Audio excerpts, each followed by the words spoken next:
Bonjour à tous et bienvenue dans ce nouvel épisode d'Anomia. J'ai décidé de créer ce podcast pour vous permettre de découvrir la vraie vie des avocats. Quelles sont leurs missions du quotidien, quelle est leur passion, qu'est-ce qui les anime. Aujourd'hui, j'ai eu le grand privilège de rencontrer Robin Binsart. Robin Binsart est un jeune avocat de 27 ans, mais un jeune avocat qui a extrêmement d'ambition et qui est déjà bien installé. À seulement 27 ans, il s'est associé avec Guillaume Martin, aujourd'hui élu au Conseil de l'Ordre, et est présent en pénal général et en pénal des affaires. Il a déjà défendu de grands noms, en droit pénal international notamment, et est présent dans énormément d'affaires. Sa recette, travail, travail, travail. Je ne vous en dis pas plus et je vous laisse découvrir ma conversation avec Robin Binsart. Eh bien écoute, bonjour Robin Binsart, je suis ravi que tu me reçoives aujourd'hui dans ton cabinet situé 11 quai Anatole France, Paris 7e arrondissement. Alors moi je suis étonné parce que ton cabinet est magnifique et toi tu connais mes amis et je suis étonné qu'un si jeune avocat soit aussi déjà successful. Donc Robin Binsart, je suis pressé d'entendre son histoire, bonjour. Salut Valentin, enchanté, merci de me recevoir, c'est un plaisir et un honneur de parler dans cette émission. Un plaisir parce que c'est toujours sympathique de discuter avec un interlocuteur de ta qualité et puis surtout un honneur parce que quand je vois le palmarès des avocats qui ont pu s'exprimer dans ton podcast et que je vois, moi je suis qu'un modeste avocat évidemment pénaliste, jeune, qui essaye de faire le mieux pour avancer et pour développer un cabinet, mais à ce stade évidemment je suis qu'un jeune avocat, passionné certes mais jeune. Être sur une vitrine avec Jean-Yves Le Borgne, Emmanuel Daoud qui sont mes modèles et qui m'ont formé, mais aussi avec Jean-Michel Darrois, Rémi Laurin qui sont des pénalistes ou avocats d'affaires également exceptionnels.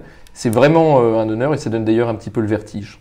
Eh bien écoute, je suis ravi que tu aies le vertige et on va essayer de grimper ensemble pour voir si la montagne est si haute que ça. Qui étais-tu avant de devenir avocat et pourquoi es-tu devenu avocat ? Alors moi j'ai eu une jeunesse assez classique, j'ai grandi à Paris, j'ai fait mon lycée dans une école privée catholique, puis après j'ai intégré l'université à Assas. Et en Master 1, j'ai fait le choix de partir faire une année à l'étranger. Donc il y avait un double diplôme entre l'université de droit et d'économie d'Ho Chi Minh au Vietnam et Assas. Donc je suis parti au Vietnam, c'était formidable parce que d'abord avoir cette immersion dans un pays différent a été une expérience magique, mais surtout parce que ça m'a donné la possibilité de travailler pendant mes études au tribunal des Khmers rouges dans l'équipe des parties civiles. Donc dans le cadre du procès effectivement des génocidaires du Cambodge. C'était une expérience exceptionnelle. Ça a été ma première approche avec la justice pénale internationale. Maintenant, au cabinet, on a la chance d'avoir quelques dossiers de droit pénal international, ce qui montre d'une certaine manière la boucle est bouclée, en tout cas qu'il y a une continuité là-dedans. Ça a été génial. Après, en Master 2, j'ai choisi de faire 2 Master 2 en même temps. Donc j'étais à la fois à Dauphine et à la Sorbonne. À la Sorbonne en droit pénal et à Dauphine en droit des affaires, puisque je me destinais au droit pénal et au droit pénal des affaires. Je voulais également avoir une formation affairiste. J'ai fait ces 2 Master 2. J'ai passé le barreau entre le Master 1 et le Master 2. J'ai intégré ensuite... En PPI, j'étais chez le cabinet d'un avocat au Gabon, à Libreville, donc encore une expérience à l'étranger que j'ai adorée. Maintenant, au cabinet, on traite des dossiers africains et c'est en grande partie grâce à ce que j'ai appris là-bas. Puis en stage final, j'ai eu l'immense chance de travailler au cabinet de Jean-Yves Le Borgne et Christian Saint-Palais, qui sont 2 avocats exceptionnels. C'est des modèles évidemment pour la profession. C'est parmi les avocats les plus reconnus en droit pénal. Chacun de leur génération sont certainement les plus brillants. Ça a été vraiment une très très belle expérience. D'abord une expérience d'humilité, parce que lorsqu'on est stagiaire de Christian Saint-Palais et de Jean-Yves Le Borgne, évidemment, on ne fait pas des plaidoiries à la cour d'assises ou des jeux de conclusion haut de gamme en matière de prescription de l'action publique. On a tout type de tâches et on voit ce qu'est la réalité d'un cabinet pénaliste, avec évidemment ces moments exceptionnels que sont les audiences, ces moments parfois plus difficiles que sont l'étude très minutieuse d'écoute téléphonique de 5000 pages. Ces moments parfois un petit peu ingrats que sont la constitution d'un dossier de plaidoirie, mais c'est en fait essentiel et c'est comme ça que fonctionne un cabinet d'avocats. C'était magnifique d'avoir mes premiers pas en cabinet pénaliste auprès d'eux, je ne les remercierai jamais assez. Aujourd'hui, évidemment, bon, on ne travaille pas particulièrement ensemble, alors parfois on peut se croiser dans des dossiers, mais il n'y a pas une semaine sans que je pense à eux avec un petit souvenir nostalgique en me disant que j'ai quand même beaucoup appris grâce à eux et que c'était vraiment une expérience formidable. Très clair. Et est-ce que du coup, tu as déchanté un petit peu en voyant les vraies tâches de l'avocat ? Parce que tu me disais donc en off avant le podcast que toi, finalement, depuis tes 10 ans, tu avais toujours voulu être avocat. Ça faisait partie de ta personnalité. Quand il y avait quelqu'un finalement qui était raillé par des autres, toi tu allais toujours contre le contre-courant et tu te plaçais toujours dans sa position de défense par rapport à lui. Et est-ce que quand tu as vu ces tâches qui étaient finalement assez différentes de ce que tu pensais être un cabinet d'avocat, est-ce que tu as déchanté ou est-ce que finalement ça a rajouté du challenge à la profession? Je vois deux choses à te répondre là-dessus. D'abord, depuis que j'ai 10 ans que je veux être avocat, effectivement, moi j'ai jamais pensé à autre chose. Alors j'avais une vision très littéraire, de ce que j'en avais lu dans les livres en fait. J'avais lu, évidemment pas à l'âge de 10 ans, un petit peu plus tard, mais L'exécution de Ben Inter qui m'avait passionné. J'ai lu ensuite le livre d'Alberno qui s'appelle Les Défendre tous, qui est absolument remarquable. Puis même, je lisais aussi les bouquins de tous les grands pénalistes d'aujourd'hui, donc ce qu'avait écrit Dupond-Moretti, ce qu'avait écrit Temim. Je les connaissais tous par cœur, ces ouvrages, j'adorais. Je les lisais un petit peu comme des romans policiers, alors que c'était évidemment inscrit dans le réel et non pas romancé. Et ça m'a passionné, et de cette vision très littéraire, effectivement, on en vient à un moment à une vision plus terrienne, qui est celle de la pratique d'un cabinet d'avocat. Mais c'est tout aussi passionnant parce que, certes, le moment le plus grisant, c'est les plaidoiries, mais il y a tout un tas d'autres tâches qui sont également très très très instructives et qui permettent aussi de se dépasser, de montrer sa valeur, de montrer son engagement dans la défense. Je pense à l'étude par exemple de la procédure, de lire des tomes et des tomes de procédure, ça peut paraître ingrat, mais lorsqu'on trouve la faille, lorsqu'on trouve que l'écoute téléphonique n'a pas été autorisée de la bonne manière, lorsqu'on voit que par exemple la perquisition, il manque une signature, lorsqu'on voit que le tampon du juge des libertés de la détention est manquant sur un procès verbal, ça ce sont des moments d'une infinie d'un bonheur incroyable, parce qu'on se dit voilà la faille et on va l'exploiter, on a trouvé un élément de défense effectivement, grâce à ce travail un petit peu ingrat d'études très minutieuses. C'est des moments qui sont aussi tout à fait remarquables. Moi, pour être tout à fait honnête, il y a certains avocats qui se disent qu'à un moment il faut déléguer l'étude des dossiers aux collaborateurs et se concentrer sur les relations clients et les plaidoiries. Moi, j'aimerais jamais devenir cet avocat-là. Je mets un point d'honneur à avoir encore vraiment un pied dans les dossiers, à les lire de bout en blanc, parce que j'adore ça et parce que je pense qu'on ne peut pas être bon à l'audience, être bon dans les dossiers, si on n'est pas soi-même l'artisan derrière la construction d'une défense. Tu nous dis que tu bosses chez Christian Saint-Palais et chez Jean-Yves Le Borgne, donc sur ton stage final. Et après, pourquoi tu restes pas chez eux en première collaboration? Est-ce que c'est un choix personnel de ta part de te dire je vais aller voir ce qui se passe dans les cabinets d'avocats plus entre guillemets normaux, parce que c'est des cabinets qui sont extraterrestres, les cabinets de Jean-Yves Le Borgne et de Christian Saint-Palais, par la notoriété qu'ils ont pu acquérir tous les deux, ou est-ce que tu je sais pas, t'as envie de voir autre chose? En réalité, je suis passé de ce cabinet à un cabinet qui n'était pas moins extraordinaire, puisque j'ai commencé ma collaboration au sein du cabinet d'Emmanuel Daoud, de César Grenassia et d'Emmanuel Mercinier, c'est le cabinet Vigo, et c'était au moins aussi génial comme expérience, j'ai adoré. C'est vraiment un cabinet dans lequel on peut s'épanouir quand on est collaborateur parce que on fait plein de choses. On passe d'un univers à l'autre et je t'en parlerai de ça et je pense que c'est un des fils rouges de moi ce que j'aime dans cette profession, c'est de passer d'un monde à l'autre, un jour défendre un chef d'entreprise, le lendemain un mineur isolé de la Goutte d'Or et le tout sans transition. Passer de la défense des plus riches à celle des plus démunis, je trouve ça vraiment très intéressant. Défendre des infractions très techniques pour des personnes morales, passer à des agressions sexuelles plus classiques. Je trouve que c'est vraiment la variété qui fait la richesse de ce métier. Et dans le cabinet Vigo, ils ont vraiment une clientèle qui est très variée. Ils ont à la fois des grands comptes, des grosses boîtes, des politiques, des élus, des chefs d'entreprise. Et ils ont en même temps beaucoup de pro bono pour des militants humanitaires, des journalistes, des gilets jaunes, que sais-je. Et je trouve que cette diversité est vraiment géniale. Aussi, c'est un cabinet où, donc, bon, évidemment, les patrons sont inspirants. J'ai cité les 3 noms des pénalistes de ce cabinet qui sont géniaux. On peut développer une clientèle personnelle. Ils nous laissent effectivement avoir une vraie activité libérale, et je crois que c'est pas le cas partout, donc c'est une vraie chance. Donc voilà, moi j'ai eu de la chance, ma collaboration était tout aussi inspirante et même exaltante que mon stage final. Je me suis installé parce que j'avais envie de développer ma propre boutique, parce que j'ai eu la chance de réussir à développer une clientèle assez tôt, par un concours de circonstances, hein, soyons honnêtes, c'est parce que j'avais eu quelques bons résultats pour quelques clients en prison que l'effet radio-prison s'est fait, parce que j'avais, par du bouche à oreille, réussi à développer effectivement développer quelques synergies avec des confrères qui ne faisaient pas de pénal. Mais c'est à la fois le fruit d'un travail acharné, on en reparlera, mais aussi d'un concours de circonstances. J'ai pu m'installer assez tôt, mais en réalité, si j'avais pas eu ce développement rapide, je serais évidemment resté dans ce cabinet que j'ai adoré. Et alors, donc tu arrives chez Vigo du coup avec Emmanuel Daoud, et là du coup tu deviens collaborateur. Est-ce que tu commences immédiatement à développer, ou est-ce que tu prends ton temps et tu prends tes marques un petit peu avant de le faire? C'est-à-dire qu'avant de développer, il faut apprendre. Alors moi je suis resté 2 ans au cabinet Vigo, donc évidemment c'est un temps assez court.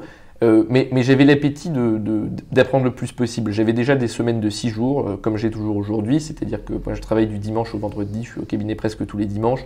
Évidemment, il y a des exceptions, évidemment, il faut se reposer. Évidemment, l'idée, c'est pas de faire un AVC ou un burn-out avant 40 ans, donc un moment ou un autre, il faudra que j'arrête cette habitude des semaines de 6 jours. N'empêche que ça permet de prendre un peu d'avance, parce que ça permet d'avoir du temps pour l'étude de dossier le dimanche, lorsque son patron ne nous appelle pas, lorsqu'on n'a pas d'appel de client, lorsqu'on est tranquille. Le dimanche, c'est vraiment un jour privilégié pour bosser parce que le téléphone ne sonne pas.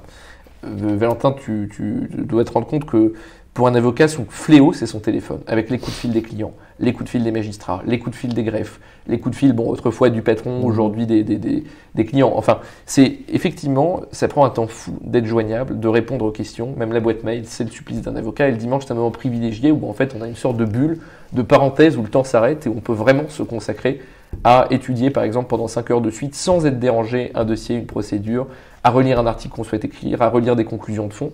Ça, ce moment privilégié, je l'ai pris dès le début de ma collaboration pour essayer d'apprendre plus vite, d'en faire plus que les autres. J'ai fait l'école de la défense pénale pour être sur les listes de commission d'office, pour effectivement, dès le début, pouvoir avoir cette défense d'urgence des plus démunis. Et donc, je pense avoir essayé de faire une sorte de parcours accéléré pour apprendre à emmagasiner le plus de connaissances possible. Et après 1 an, j'ai commencé à avoir des clients perso. La première année était vraiment dédiée à emmagasiner le plus de connaissances. Alors, on apprend toujours, hein. Moi j'apprends chaque jour et objectivement, c'est pas pour faire de la fausse modestie, mais on peut pas dire que j'ai des certitudes, on se remet en question en permanence. Il n'y a pas un dossier dans lequel je vais pas avoir le vertige de la connaissance et le sorte de boulimie de relecture d'articles, de vérification dans le code, même souvent on appelle des confrères pour être sûr, pour croiser les savoirs. J'ai de la chance, j'ai un associé qui est brillant, qui s'appelle Guillaume Martin, qui est tout à fait passionné de pénal et de procédure. Donc parfois on se retrouve à la pause déjeuner et on passe des demi-heures, des 45 minutes, même des heures à parler d'un problème de procédure, à parler des contours d'une infraction pour confronter en fait nos certitudes et nos savoirs, pour avancer, pour progresser dans les dossiers. Donc voilà, beaucoup d'apprentissage au début, toujours beaucoup d'apprentissage maintenant, et un développement de clientèle en 2e année, grâce aux commissions d'office, grâce au bouche à oreille, grâce à quelques résultats dans des dossiers un peu visibles. Par exemple, exactement ce que j'allais te demander. Est-ce que tu peux nous en parler de tes résultats dans le dossier un peu visible? Donc je te disais que j'avais fait mon PPI au Gabon, à Libreville, et quand je suis rentré en France et que j'étais jeune avocat, un petit peu après la réélection d'Ali Bongo, réélection qui a été tout à fait contestée au Gabon, puisque par exemple dans l'un des bureaux de vote du Haut-Ogooué, Ali Bongo a eu comme résultat proclamé par le Conseil constitutionnel 99,9% des suffrages pour lui avec 100% de participation. Bon, ce qui peut laisser effectivement un petit peu songeur. Voilà, donc il y a eu à la suite de sa réélection des manifestations assez importantes à Paris, puisqu'il y a eu une diaspora gabonaise qui est assez nombreuse dans la région parisienne, donc des manifestations de Gabonais contre le pouvoir d'Ali Bongo pour l'élection donc de Jean Ping qui était son concurrent. Et dans ces manifestations-là, parfois il y a eu des violences, parfois il y a eu des affrontements avec des policiers, parfois il y a eu des actes individuels qui pouvaient ou non tomber sous le joug de la loi pénale. Et assez vite, par le bouche à oreille, je suis devenu l'avocat de beaucoup de ces manifestants. Donc je faisais des gardes à vue pour des individus qui pénétraient dans l'ambassade pour retirer le portrait d'Ali Bongo. Je défendais aussi ceux qui ne reculaient pas face à l'ordre des policiers, par exemple, de calmer un peu les virulences de leurs propos. Et par ces gardes à vue-là, par la défense de cette diaspora gabonaise et de l'opposition gabonaise, j'ai eu quelques succès d'audience, quelques relax, quelques vices de procédure. Certains d'entre eux allaient en détention provisoire, d'autres non. Et lorsqu'ils sortaient de détention provisoire, il y a l'effet radio-prison que beaucoup de pénalistes décrivent. C'est effectivement quand un individu quitte sa cellule grâce à son avocat, la première chose qu'il fait, c'est d'en faire la promotion auprès de son camarade de cellule, de son codétenu. Et puis effectivement, après, c'est des choses qui circulent vite, le mot passe. Et d'un manifestant gabonais, on devient l'avocat de 2 manifestants gabonais, puis de 5, puis en fait de tout un étage en prison, en tout cas de tous ses camarades en prison. Et ça a été l'un des premiers de développement de clientèle. Après, il y en a eu d'autres, mais je parle de celui-ci parce que je le trouve intéressant et qu'il est un petit peu, pas reproductible, mais en tout cas, on peut penser pour un jeune avocat qu'il y a plusieurs façons comme ça, en défendant des individus en y mettant beaucoup de passion, beaucoup de cœur, et par les résultats, donc de développer une sorte de réputation, une petite réputation, de petits bouche à oreille qui permettent de développer une activité. Oui, Robin, il y en a plein des avocats qui font ça, ça veut dire qu'ils travaillent de façon acharnée, qui ont de bonnes décisions, etc. Mais pour autant qui n'ont pas le succès aussi rapide, ou en tout cas aussi important que celui que tu as pu avoir. Toi, tu as réussi quand même à théoriser cette prescription, ce que tu appelles du bouche à oreille, ou en parlant de radio-prison, en disant en fait, voilà, je prends une opportunité, j'arrive sur un manifestant, le manifestant là, je le fais sortir de geôle, et derrière, il va pouvoir parler avec les autres. Tu as réussi à avoir quelque chose que beaucoup n'ont pas. Donc bien sûr, tu parles de toi, donc tu peux pas non plus te réjouir parce que tu n'as pas le recul. Mais quand j'entends parler de ça, nous, des avocats, on en rencontre des centaines par an. Et très honnêtement, alors c'est pas pour te saucer comme on dit chez les jeunes, mais tu as un parcours qui est extrêmement rapide et extrêmement médiatisé également. Est-ce que ça fait pas peur de temps en temps, ou est-ce que tu te places pas dans un truc où certains te jalousent en te disant bah voilà, finalement il a 30 ans, il est avocat en droit pénal, il arrive à intervenir sur des dossiers extrêmement prestigieux. Est-ce que parfois t'as pas le vertige ?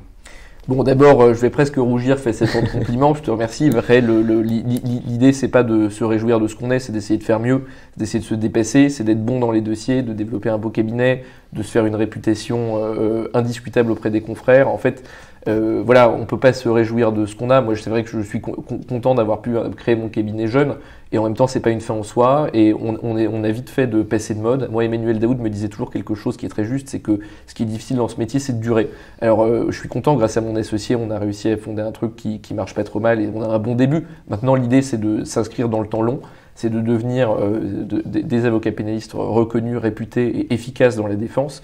Et c'est absolument pas de se regarder les chevilles en se congratulant dès maintenant.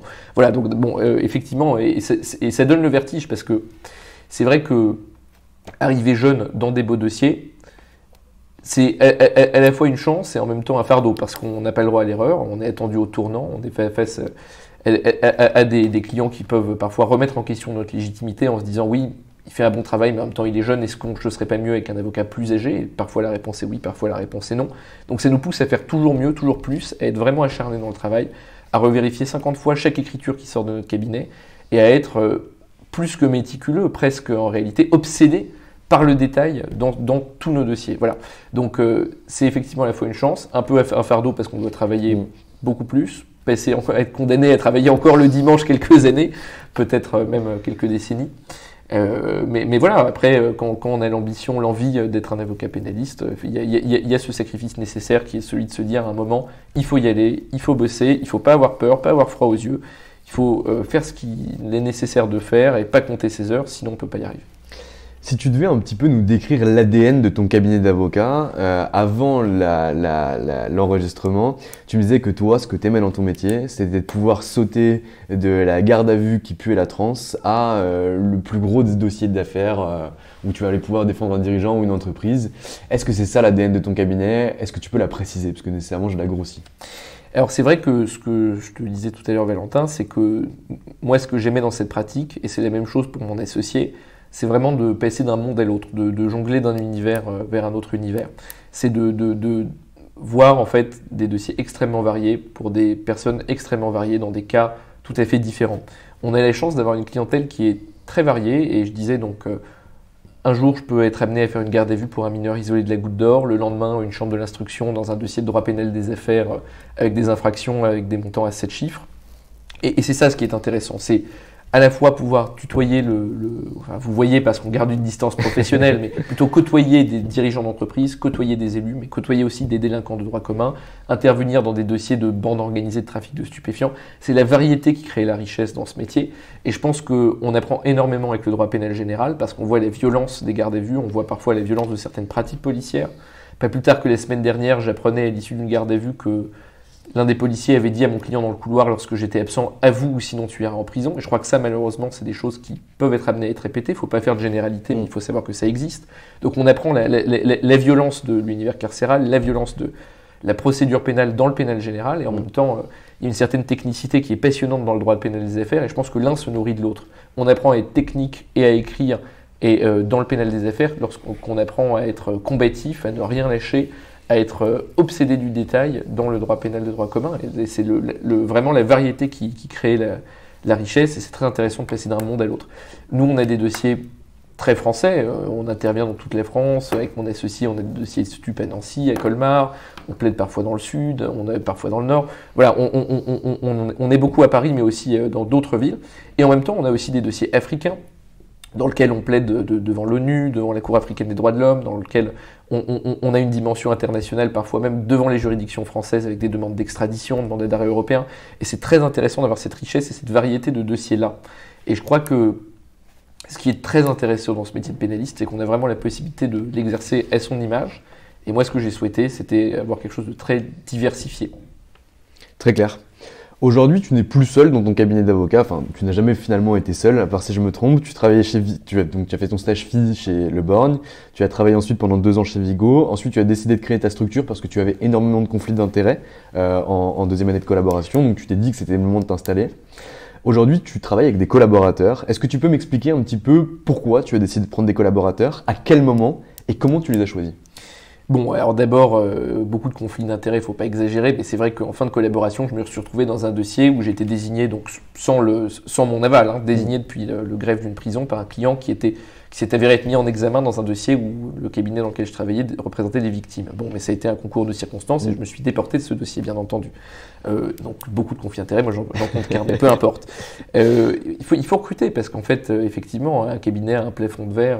On est et on reste des artisans du droit, mais c'est dans le collectif aussi que naît la force, que naît l'intelligence. Il faut savoir confronter sa vision du dossier avec celle d'autres avocats, il faut savoir travailler ensemble. C'est dans le travail d'équipe qu'on peut créer des synergies intéressantes et développer une véritable efficacité judiciaire. Sans ça, lorsqu'on reste seul, je pense qu'on est tôt ou tard confronté à une limite. Donc c'est pour ça qu'on a souhaité recruter. Quels critères dans notre recrutement ? On cherche des gens passionnés parce que c'est un métier qui est difficile. Il faut avoir envie d'aller en garde à vue, il faut avoir envie d'aller au parloir, il faut avoir envie de lire des pages et des pages d'écoute téléphonique. En fait, il faut aimer ça. Si on n'aime pas, c'est un métier qu'on peut percevoir comme ingrat et difficile. Il vaut mieux faire autre chose. Il faut avoir envie d'en découdre pour, je pense, accepter de ce travail-là. Et en revanche, quand on a cette envie, c'est un métier qui est passionnant et exceptionnel. Je dis ça du haut de ma petite expérience, mais de ce que je vois pour l'instant, je suis émerveillé et je pense que ça sera toujours le cas plus tard. Et c'est ce que j'entends de la part de tous les confrères plus âgés qui font ce métier avec passion, c'est que c'est un métier qui est toujours aussi passionnant. Il faut avoir la foi. Quand je dis qu'il faut avoir la foi, moi, il y a une phrase de Scott Fitzgerald que je trouve géniale et qui me semble vraiment adaptée à ce qu'est le tempérament que je cherche chez un avocat pénaliste dans mon cabinet et même de manière générale chez les pénalistes. C'est Fitzgerald qui dit que le propre d'une intelligence de premier plan, c'est de savoir réfléchir à 2 idées contradictoires à la fois. Et en même temps, savoir que les choses sont sans espoir, pour autant tout faire pour les changer. C'est exactement ça, c'est se dire qu'il y a un mur de complexité et de répression qui est la machine judiciaire, qu'elle broie tout sur son passage, mais ne pas se voir défait et continuer à essayer de combattre avec le grain de sable, à vouloir la faire dérailler, à vouloir défendre coûte que coûte, même si on sait que c'est un travail difficile, qui peut sembler souvent voué à l'échec. C'est en croyant toujours qu'on peut éviter cet échec que parfois on a des victoires éclatantes.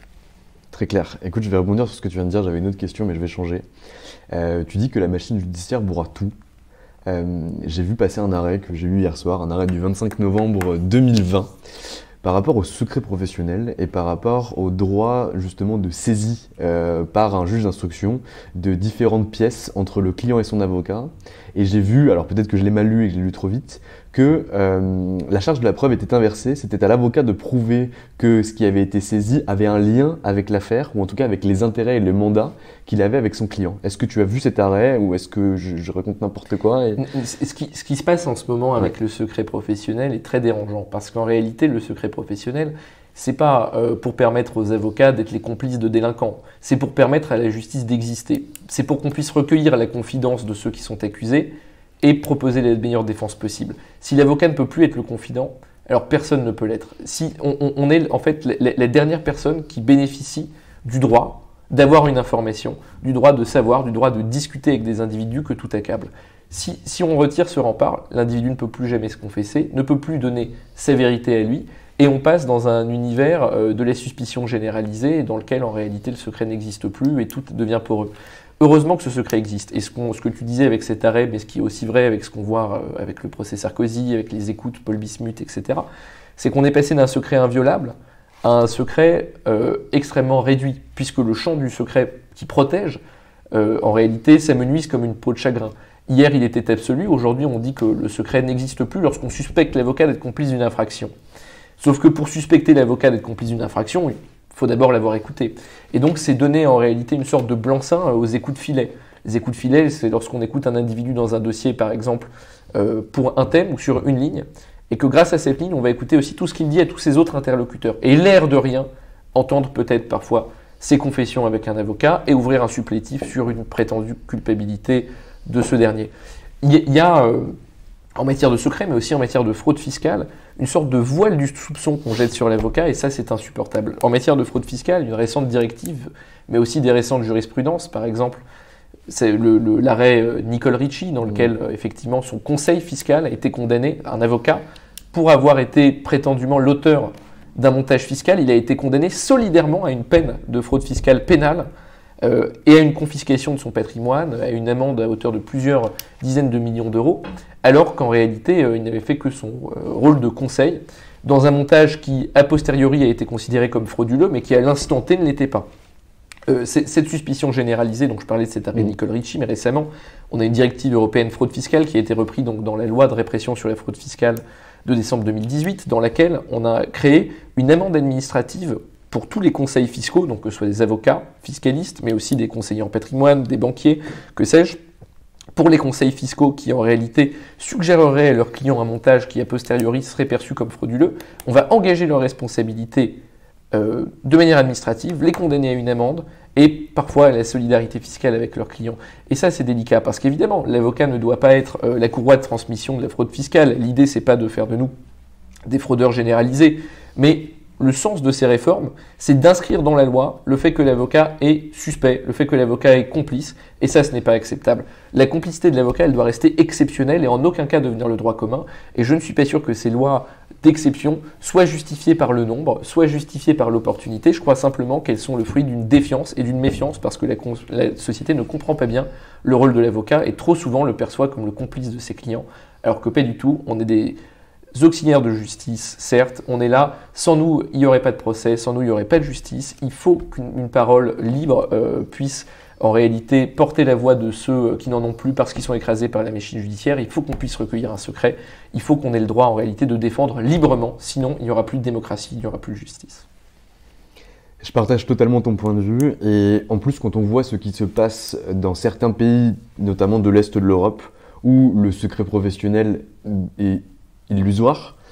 Beaucoup d'avocats qui sont passés dans ce podcast, d'autres qui ne sont pas passés dans ce podcast, m'expliquaient que quand on allait voir un dirigeant ou en tout cas un homme politique dans ces pays, finalement on se mettait au pied d'une aire d'autoroute, on laissait passer les voitures à côté pour qu'aucun micro puisse être présent et que finalement on conservait le secret de l'avocat par justement l'absence d'enregistrement possible et l'absence de bruit parce qu'on soupçonnait que les cabinets d'avocats soient sous écoute, qu'il y ait des choses qui soient interceptées et donc du coup finalement le secret existera avec ou sans le droit parce que l'avocat est un homme de secret. Et soyons honnêtes, cette situation est en train de se généraliser, mais également en France. Nous, comme beaucoup d'avocats pénalistes, on utilise maintenant des messageries cryptées. On parle avec nos clients sur Telegram et sur Signal, puisqu'on suspecte à tout moment des écoutes filets, des écoutes incidentes, ou même simplement des écoutes administratives, qui ne seraient donc pas des écoutes judiciaires et qui ne seraient dans aucun cadre, qui seraient simplement en réalité des services de renseignement qui auraient mis une ligne d'un client sur écoute et qui effectivement ne feraient pas le distinguo, parce que c'est pas leur façon de faire, ne ferait pas le distinguo entre une conversation avec un complice, une conversation avec un ennemi, et puis une conversation avec un avocat qui est censé être protégé par la loi. C'est donc ça, le fait qu'on n'ait plus le choix et qu'on en soit réduit à devoir utiliser des messageries cryptées montre qu'il y a un problème avec le secret professionnel en France. C'est comme le secret de l'instruction. J'enfonce une porte ouverte, mais évidemment, dans les dossiers, tout fuite. Et ça, ce n'est pas acceptable. Pour reprendre une formule que j'aime bien, c'est celle du couteau de Lichtenberg. Moi, je pense qu'aujourd'hui, le secret de l'instruction, c'est devenu comme le couteau de Lichtenberg, un couteau sans lame dont on a oublié le manche. C'est du vide, c'est du vent, c'est un grand principe, mais qui n'est plus jamais appliqué. On perd en réalité, avec ces principes, la qualité de notre justice, la qualité de notre défense, et c'est déplorable. Et je crois qu'en tant que jeune avocat, il faut monter au créneau pour empêcher ces dérives de la société. On va vers un État qui est de plus en plus liberticide, les lois sont de plus en plus sévères, que ce soit contre les délinquants de droit commun. On voit en ce moment avec la loi sécurité globale des dispositions qui sont qui me font penser à la Corée du Nord, soyons honnêtes, l'interdiction de filmer les policiers de manière malveillante, mais qu'est-ce que ça veut dire? Le recours systématisé aux drones dans les manifestations, mais de quoi on parle? Donc je disais avec les délinquances de droit commun, mais aussi avec les délinquances financières. Maintenant, on a des fraudeurs fiscaux qui sont incarcérés avec des mandats de dépôt à la barre, ce qui est une hérésie. Moi, lorsque j'ai vu, donc, Le droit de la peine, oui. effectivement, dans le dossier Balkany, des réquisitions de mandats de dépôt et de prison ferme, et lorsque j'ai vu que celle-ci avait été suivie par les juges du siège, j'ai été accablé, parce que lorsqu'on réfléchit en termes de théorie de la peine, on peut se rapprocher par exemple de ce que pensait et ce qu'écrivait César et Beccaria dans le traité d'Élysée des peines. L'idée d'une peine, pour qu'elle soit efficace, c'est qu'elle soit la plus courte et la plus systématique possible, mais également qu'elle frappe le plus près du délit commis. On dit que la peine doit être afflictive. Au Moyen-Âge, on disait par exemple que le blasphémateur devait avoir la langue percée ou le voleur les mains coupées. Bon, on n'en est plus dans cet acte de barbarie-là, mais transposé à la modernité, ça veut dire que le col blanc, celui qui commet des délits financiers, qui n'ont portent une atteinte à l'ordre public économique, mais non pas à la sécurité des individus, celui-là n'a pas sa place en prison, et une peine intelligente, c'est une interdiction de gérer une entreprise, c'est une peine financière importante, c'est une confiscation de son patrimoine. En revanche, la détention ne va pas améliorer cet individu. Il ne faut pas oublier que le rôle de la détention, on le dit, c'est un des plus beaux articles du Code de procédure pénale, c'est à la fois de permettre la peine, la sanction, mais aussi l'amendement, la réinsertion. C'est de permettre à cet individu qui est censé être exclu du corps social de s'y réintégrer. Mais en fait, on va dans un mouvement tout à fait inverse, parce que lorsqu'on est dans le tout carcéral, tant pour les délinquants de droit commun qui ne seraient pas récidivistes, mais aussi pour les cols blancs, dont l'infraction n'a rien à voir avec la sécurité des citoyens, lorsqu'on incarcère pour incarcérer, on oublie l'idée de réinsérer, et au lieu de réintégrer l'individu dans le corps social, en fait on l'isole et on le désintègre de toute structure citoyenne, de toute structure familiale. Je pense qu'on atomise en réalité le sens de la peine en réagissant ainsi. Très clair.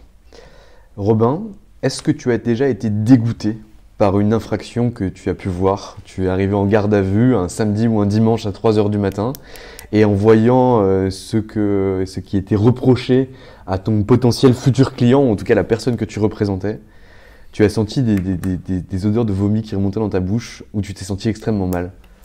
Bon, d'abord, il faut savoir que quand on est avocat, on a une clause de conscience. On peut toujours refuser un dossier lorsqu'on ne se sent pas à l'aise avec une infraction. Moi, ce cas m'est jamais arrivé. J'ai déjà effectivement été surpris par les vices de l'espèce humaine, et je trouve que certains de nos clients rivalisent d'ingéniosité pour trouver la manière toujours la plus vicieuse et la plus pernicieuse de commettre un acte, mais ça, ce n'est pas le débat. J'ai jamais été dégoûté. Moi, j'ai toujours réussi à comprendre, en tout cas pour l'instant, et je dis pas que ça sera le cas toujours, mais j'ai toujours réussi à trouver beaucoup d'humanité dans l'auteur d'une infraction, innocent ou coupable.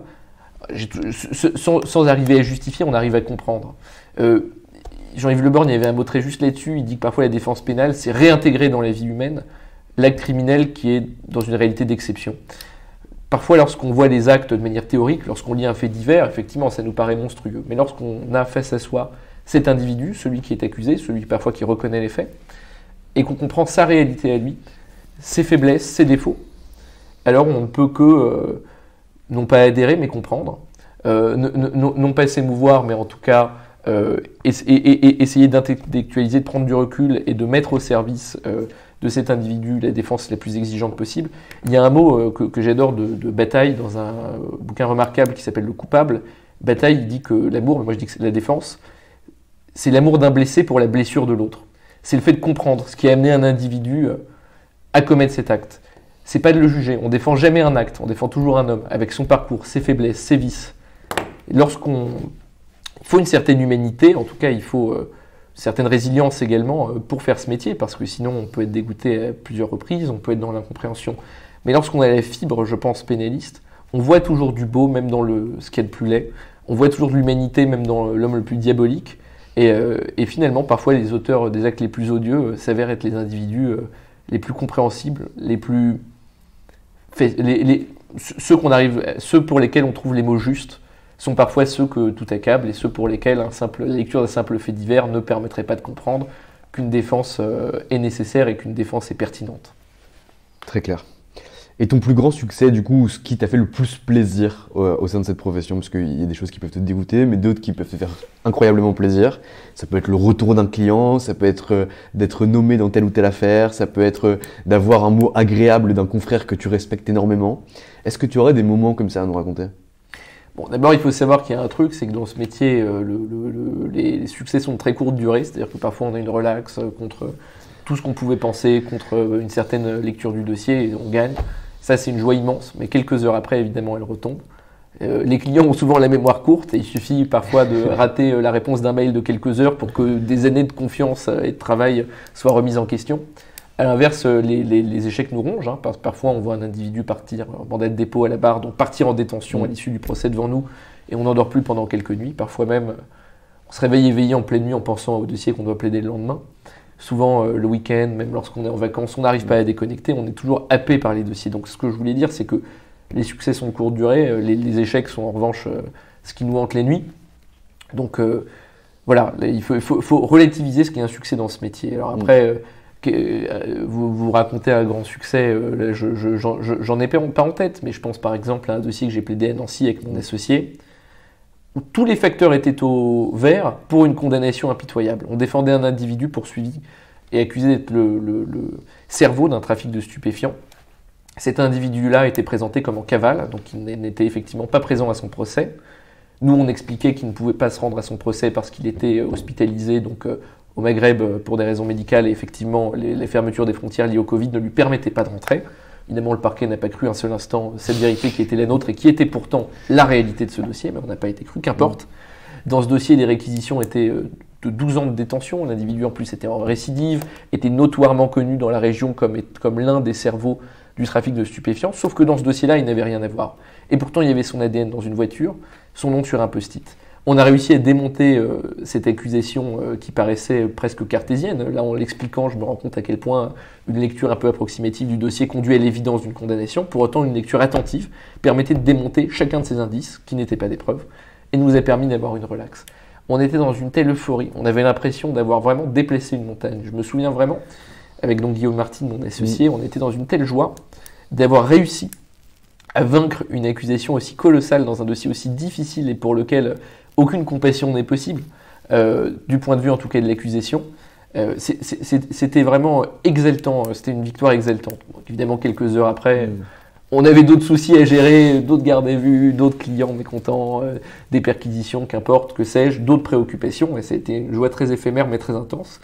Et parfois, quand on se remet en question, parce que ça arrive à tout le monde, moi j'ai un vrai enthousiasme parce que j'aime passionnément ce que je fais. Pour autant, comme tout le monde, je traverse des moments de doute.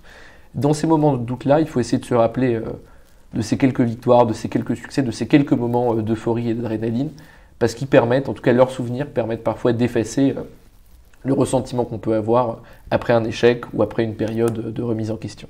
Mais ce que tu me parles de ton dossier là où tu es allé à Nancy avec ton associé, ça me fait penser à une phrase de Jean-Yves Le Borgne. Il trouve un post-it, une canette avec de l'ADN et la personne est notoirement connue. Et donc on parle de ça avec Jean-Yves Le Borgne et il me dit « Mais depuis quand une somme de petits indices fait un indice qui prouve la culpabilité de quelqu'un ?» Qu'est-ce que tu en penses de ça? Et oui, parce qu'effectivement, souvent le raisonnement du parquet, du ministère public, c'est de dire que un indice plus un indice plus un indice fait une preuve. Non, fait une preuve. C'est inexact. Un indice plus un indice plus un indice, c'est un faisceau d'indices. D'ailleurs, même parfois, ce ne sont pas des indices, mais des hypothèses, des suspicions, presque des lieux communs, des raccourcis. Dans de nombreux dossiers, par exemple, de trafic de stupéfiants, on dit « Ah oui, mais cet individu habite là, dans cette cité, dans ce quartier. » Ce quartier est notoirement connu pour être une base arrière des trafics de stupéfiants. Oui, d'accord, mais depuis quand la géographie fait la culpabilité? Et dans ce cas-là, celui qui habite est nécessairement coupable. Alors pourquoi ne pas faire des associations malfaiteurs géographiques? Dans ce cas, pourquoi ne pas condamner tout l'immeuble, tous les habitants? Non, c'est délirant, mais parfois c'est le raisonnement qui est tenu de l'autre côté de la barre. Donc effectivement, nous, notre rôle, c'est d'être très pointilleux, très méticuleux, de détricoter ces idées reçues. Parfois c'est lieu commun. Je ne veux pas dire que certains procureurs sont un petit peu déconnecté d'une certaine réalité, c'est pas mon point, même si on pourrait le sous-entendre par prétérition. Toujours est-il que notre rôle, c'est de rappeler que face à des lieux communs, face à des hypothèses, face parfois à des indices, il est vrai, seules les certitudes comptent, et la défense doit être la parole qui, en réalité, s'oppose à cette vérité qui est une somme d'indices qui, en réalité, n'est pas une somme de preuves. Très clair. Robin, aujourd'hui, donc, tu as monté un beau cabinet d'avocats avec ton associé. Qu'est-ce que tu aimerais faire d'ici 5 ans, 6 ans? Quelle est, selon toi, l'évolution prospective que tu aimerais avoir dans la profession? J'ai envie, avec mon associé, de créer un cabinet de droit pénal général et de droit pénal des affaires de référence, reconnu par les confrères, efficace dans les dossiers, avec des beaux succès judiciaires. J'ai envie, en réalité, de développer un cabinet d'avocats de pénal de référence, Et on essaye de tout faire pour s'en donner les moyens, on se remet en question tout le temps, on bosse comme des dingues. On souhaite en réalité s'établir et être reconnu comme des pénalistes importants et en même temps proches de la déontologie, respectueux, confraternels. On essaie d'avoir cette approche-là éthique, engagée et efficace dans la défense, avec toujours l'engagement pro bono qu'on a pour les libertés fondamentales, pour les mineurs isolés. Voilà, moi j'aimerais développer ça, et avec toujours cette clientèle éclectique du droit pénal général au droit pénal des affaires, en passant par le droit pénal international. Alors, moi j'ai aussi un petit pied à l'université, j'ai la chance, j'étais avant chargé de TD à la Sorbonne, désormais j'enseigne en Master 2, j'ai un amphi dans le Master 2 de droit pénal international et des affaires du professeur David Schilstein, donc c'est un immense honneur. Moi j'aimerais garder un pied dans l'enseignement, pourquoi pas développer ça un petit peu à côté, et voilà, donc essayer d'avoir un cabinet pénal de premier plan, un pied à l'université, et de faire ça avec toujours de l'éthique, de la modestie et de la rigueur. Très clair. Et si tu avais un mot de la fin, tu as carte blanche pour les jeunes avocats, pour ceux qui aimeraient avoir ton parcours, ceux qui aimeraient bosser avec toi, ceux qui aimeraient se rapprocher de toi pour mettre en place des réseaux de prescription ou des choses comme ça, tu as carte blanche, tu peux nous passer un mot de la fin comme tu l'entends. Écoutez, je suis à votre disposition. L'avantage d'un jeune avocat, c'est qu'on est encore tout à fait joignable et accessible, effectivement. Sauf le dimanche. Surtout le dimanche. Donc n'hésitez pas, je suis à votre service, à votre disposition. Et puis, en revanche, moi, il y a un mot de la fin qui est une citation de Jacques Vergès que j'aime passionnément. D'abord Jacques Vergès lui-même, mais surtout cette citation qui est le 4e de couverture d'un livre qui s'appelle Justice et littérature, qui est assez intéressant. Et je trouve cette citation exceptionnelle et j'ai l'impression qu'elle résume ce qui pour moi est l'idéal de l'avocat pénaliste que j'aimerais devenir. C'est une phrase, donc c'est son éditeur qui l'interroge sur ce qu'est l'avocat du futur. Et le mot de Jacques Vergès c'est un peu long, mais j'aimerais vous le restituer parce que je le trouve remarquable. Il nous dit donc « J'aimerais faire l'éloge de l'avocat du futur, capable de comprendre tous les hommes, les nomades du grand désert et les paysans des collines, le chasseur de la brousse et le pêcheur des lagunes, l'animiste, le chrétien, le bouddhiste et le musulman, l'athée et le taoïste, la victime et l'assassin, le dupe et l'escroc, la femme adultère et l'époux jaloux, l'aborigène et le colon, le terroriste et le légionnaire, le capitaliste et le prolétaire, le puritain et le débauché. Loup des steppes, renard des sables, à la fois numide, romain et grec, capable de toutes les métamorphoses, homme et bête, magicien et poète, faisant de ses procès une création permanente et d'une tragédie individuelle celle de tous, toujours en mouvement, et assurant mieux que personne l'humanité tout entière. Merci Robin Vinsart.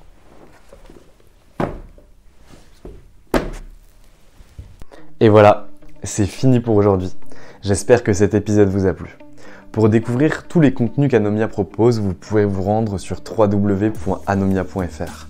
Vous y trouverez des vidéos, des podcasts, des articles et également nos propositions de formation et d'accompagnement dédiées aux avocats, dédiées au business des avocats. Je vous souhaite une excellente journée et n'hésitez surtout pas à nous contacter. À bientôt.